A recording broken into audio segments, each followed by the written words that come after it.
Hello and welcome back to day 8 of 30-day YouTube challenge.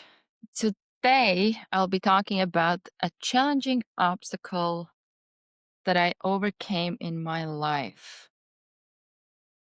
Hard to choose just one. Um, hmm, I think big one probably was moving to UK. So I think I was 20 years old when I moved. Um, where initially I was studying psychology in Latvia back home. And that's when, right before I started to study, I learned about sports psychology. And while I was studying in my university, I started to dig and look for answers about how do I get sports psychology degree. And we had one exercise or one task in the program where we had to go and interview somebody who is in the field. And I found one lady who was working with athletes and she was doing sports psychology. And when I was interviewing her, she said that she actually doesn't have sports psychology degree. She had social psychology degree. And I couldn't find a program in Latvia that had sports psychology degree.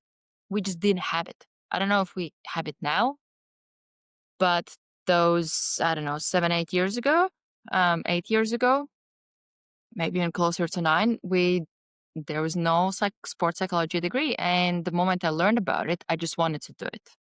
Because even when I was applying, I remember one day when I was going to uni, I was thinking, but how will I combine sports with psychology? Because I was really big into sports and and psychology, and I was like, there. I don't know how I'm gonna do them both. And then I learned about sports psychology, and I was like, what? So I ended up finding uh, and even like it's not as much, well, it there was like plenty challenges, but also that whole process that I went through, it's something that initially felt like impossible for me, like it's not something that I would do. So I went through the whole application process. I applied for, I think the limit was 5 unis. I heard back from all of them but one. I think one of them said no, and one of them gave me a challenge where I had to meet certain marks within my current unit that I was at studying psychology.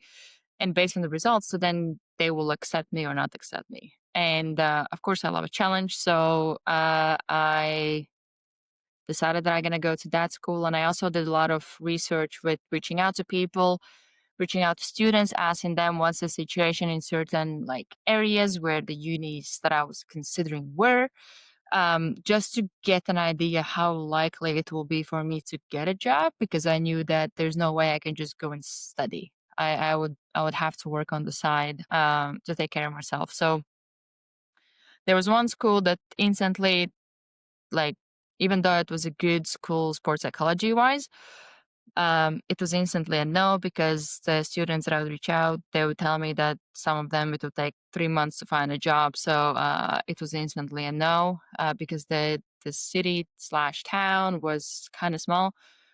So I ended up deciding on Liverpool, John Moores University, and then the next challenge was, okay, so how do I how do I find a way to get a?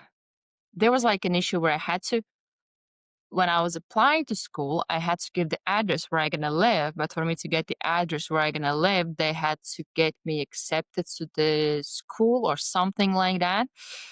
Ended up sorting that out. Um, Arrived, uh, and also, by the way, when I was flying there, I have never been on a plane. It was the first time ever that I was on a plane, and I was going through them all the gates and everything. And I was listening my friend's audio. She had sent me audio on WhatsApp explaining what will happen when. That's how clueless I was about what happens within the airport, because I had never been in an airport and I had never lived by myself. I had never really been like outside of the country by myself, other than like going with basketball or I think that's pretty much it. We would go to basketball to some tournaments or something like that.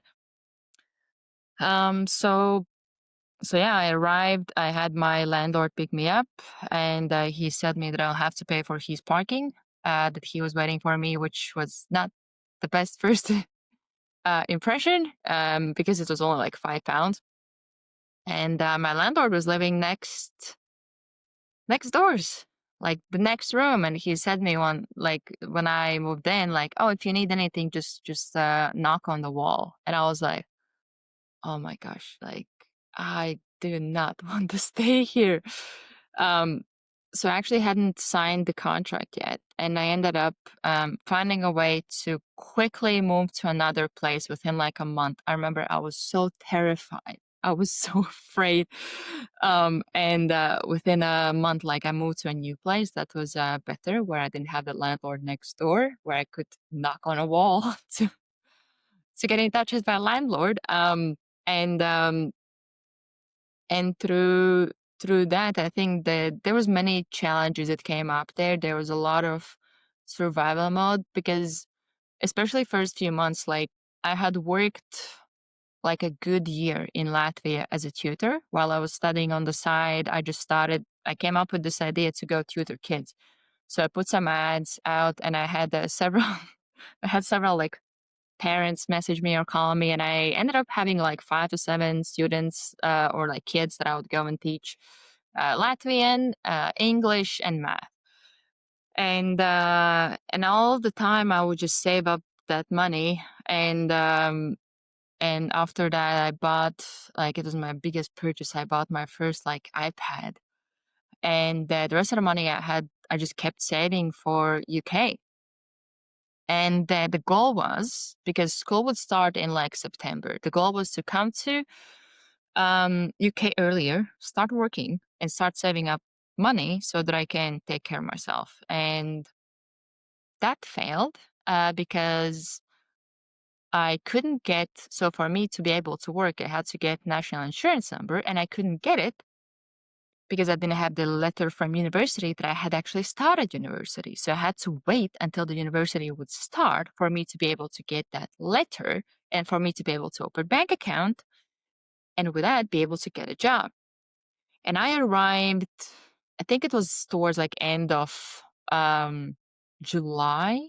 So I had good 2 months of just spending money and no money coming in and no way to actually be able to get any money coming in because I had to wait for that letter. I did even go to uni several times and I would ask them questions. Hey, how do I get them? Is there a way how I can get the letter quicker? I want to get to the job. I want to be able to find a job, start a job, start earning money. And they were like, there's no way how you can do that. You have to wait. And I was like, oh my gosh. So I literally ended up spending, I would say 80% of what I had been saving for months within those couple of months, which was really, really stressful. So that's pretty much when I started to enter the survival mode. And that probably like lasted for a good 3, 4 years. I think the last year I started to come out of it slightly. But it was really, really stressful time. There was a lot of challenges. There was a lot of stress, especially money. Um, and um, and I would still manage to get the. I became like certified like personal trainer. I got like first degree, like bachelor's, first degree in sports psychology. So I actually had like really good marks, and I was able to like train on the side as well. I started some like side hustles. I didn't know exactly what I was doing, but like I would have like an online store. I would try to do like a bit of coaching or something like that. So I still was trying to do something, but it's quite hard to do those things when you are in survival mode mentally and emotionally. So I would say that definitely has been like a challenging obstacle.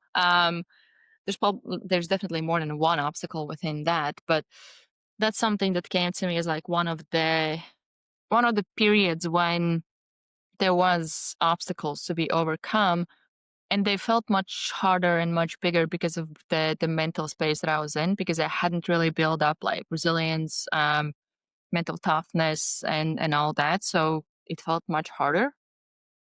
Um, And looking back, it's something that I kind of admire. Like, I just went there with no plan, or with the plan that I would have. It's like everything that could go wrong went wrong.